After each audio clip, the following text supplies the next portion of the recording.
What's up, everybody? Dead Wolf here again, this time with a part 2 of Top 10 True Scary Stories from the Dark Ages.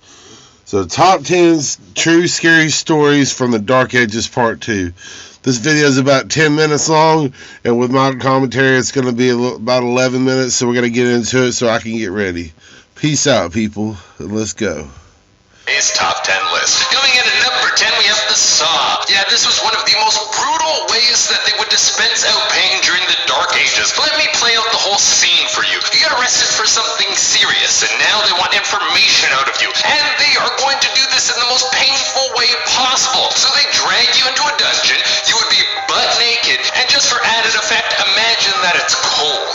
Then they would tie a rope to each one of your legs, and then hoist you up so that you're upside down with your legs spread apart and you're nude. Now comes the most horrifying part of the whole thing. You remember that massive saw that people would use to cut down trees? Those things that would take two men pushing back and forth to cut through a big old oak tree? Yeah, one of those would be used to slice you in half from the butt to your head. Easily one of the most painful ways that you could go. The wild thing about the saw is that it wasn't originally made for trees and then used on people. It's the other way around. People's obsession with being sadistic is what caused this all to happen. Coming in at number 9, we have Saint Edmund. Back in the Dark Ages, it must have been really hard to make friends. It would seem that any time you ran into a person, you had to worry about if they were going to kill or rob you. You could never trust anyone, but Saint Edmund had a different way of looking at things. When the Vikings were invading England, he thought that he could show them the right way and thought that he could convert them to his religion, and then from there, they would be great buddies, and they would hang out and talk about life and all the good stuff. Well, it turns out that the Vikings weren't as understanding as he thought. The Vikings attacked St. Edmund, they tied him to a tree, and then fired arrows at him. Then they cut off his head and threw it into a forest. That's not funny, but for some reason it's just because he was like, I'm going to convert these people, and they're like, actually, we're going to cut your head off. That's actually what's going to happen. They weren't really nice about it. This was obviously a huge insult, because back then, if you weren't given a proper burial, then people thought bad things would happen. And I don't know if you guys have read up on this, but cutting a guy's head off and throwing it into a forest isn't really a proper burial. Coming in at number 8, we have the rack. If you thought things couldn't get any worse, well, let me tell you that they definitely can. Probably the thing that did best in the Dark Ages was finding more and more ways to inflict pain onto the body of a person in a slow and painful way. It's like everyone just sat around all day daydreaming about devices that would rip your body apart. And at one point, someone came up with the rack. Think of a big wooden slab that has ropes on the top and bottom of it. These ropes are attached to cranks. They would be tied to your hands and feet, and then you would be stretched until your bones and joints and limbs start to pull apart. I can imagine that for the first few cranks, it would feel pretty good. Like you would relax your whole body and just let it pull on your limbs. It would be like getting a good stretch. Like maybe this thing was actually built for a good cause. Maybe some dude was just like, I want to get a good stretch in, and he was the original chiropractor. But then some evil king saw this, and the guy was like, well, that would be extremely painful, but why would you want to do this? This is only for making people feel good. And the king then had the guy killed and then stole his idea. That would have been how it all went down. I'm sure I'm a great historian. Coming in at number 7, we have no pleasure during procreation. Now, some of you watching know all about the hanky-panky, and some of you might not, but regardless, you probably know that people do it for fun more than they do it to make a baby. That's why we have invented things like condoms, because making a baby is only fun when you really want to, and you shouldn't have to worry about knocking boots and making a baby that you don't want.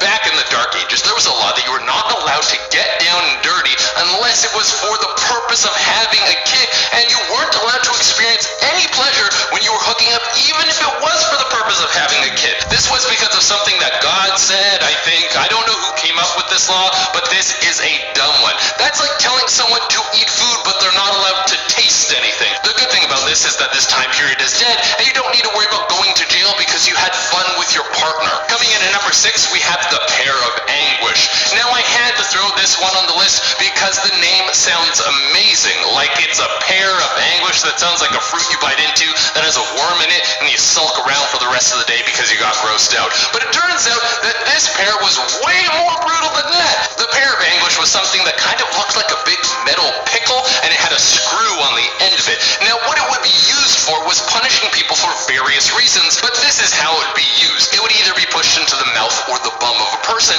and then the pickle end that was inside your body would start to expand. And the thing probably wouldn't even kill you. It would just feel horrible and leave you crippled. You probably would get an infection and pass away from something later. Coming in at number 5, we have how long you gonna live. Right now, you can hope to live until you're an old fart. You can putter around your whole life and maybe come out to the other side as a little old dude who goes to Denny's and sits in the corner by himself and drinks coffee and thinks about how he's all alone in the world as time passes him by.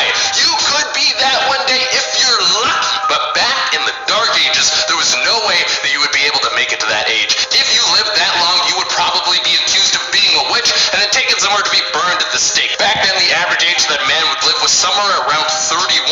I'm 28 right now. Could you imagine that? I would already be near the end of my life. Man, there's still so much I want to do. I've never even been to Disney World. How could I die before I spent $20 on a hot dog and then threw up that hot dog on some kid's head while it was on a roller coaster? But if I was born in the Dark Ages, I wouldn't be able to live much longer to go to Disneyland. That's why it was called the Dark Ages back then. You wouldn't even get to go to Disneyland. Coming in number 4, we have the coffin cage. Man, they had endless ways of making your life horrible back in the day. Maybe if they focused on making people feel good, there wouldn't have been so much violence. I'm just kidding. Back then, humans were brutal creatures, and if you were nice to others, it probably would have led to you being on the bad end of these punishments. Like when the dude got his head cut off and then thrown into the forest. See, he tried to be nice, but that's what happens. Back then, you had to be ruthless if you were someone who got caught for a crime and people didn't want to kill you, but they wanted you to be imprisoned and on display for the whole world to abuse. They might put you in a caged coffin. Basically, think of a bird cage that is so tight you can't move. It's hugged around your body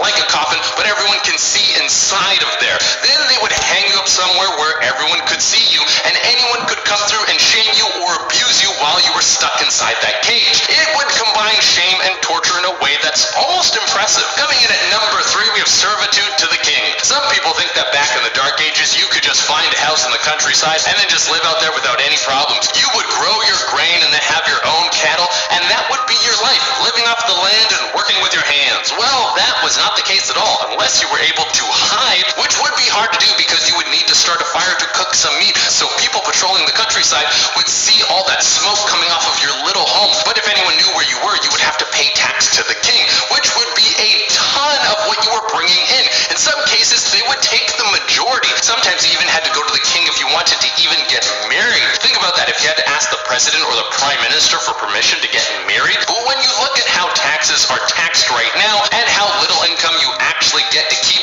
things don't really seem that different, do they? And how did they solve this problem? Well, that was through massive revolution. I'm not saying we should have a revolution, I'm just saying it might lower taxes. And coming in number 2, we have the head crusher. Now, this horrible tool didn't have as inventive as a name as the pear of anguish, but trust me, it was one of the worst things on this list. So what the head crusher is doing is exactly what you think that it would be doing, which is crushing your head. Your head would be placed on a wooden plank, and then a metal cap would be put on the top of your head. The cap would then be cranked down and turned onto your head, and the force would be crushed onto your head until your head exploded.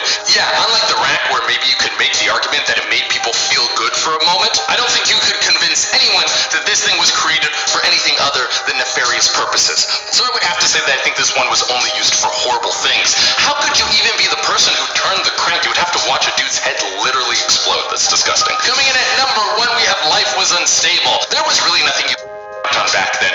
One year you might have a massive famine which led to not enough food to go around, and then war would break out and there would be blood running in the streets. Or you could get a greedy evil king that would get into power, which would lead to civil unrest and there would be blood running through the streets. There might even be an invading country which would lead to a massive war and blood running in the streets. There might have been a new religion in power that would force you to change your beliefs, and some people would push back again, which would lead to blood running in the streets. So basically the world was constantly trying to kill you back then. Alright guys, that has been our list. Thank you so much for tuning in. I hope you guys enjoyed it. As always, like, comment, subscribe, and hit the little notification bell. Until next time, I've been your host, Jay Dorena.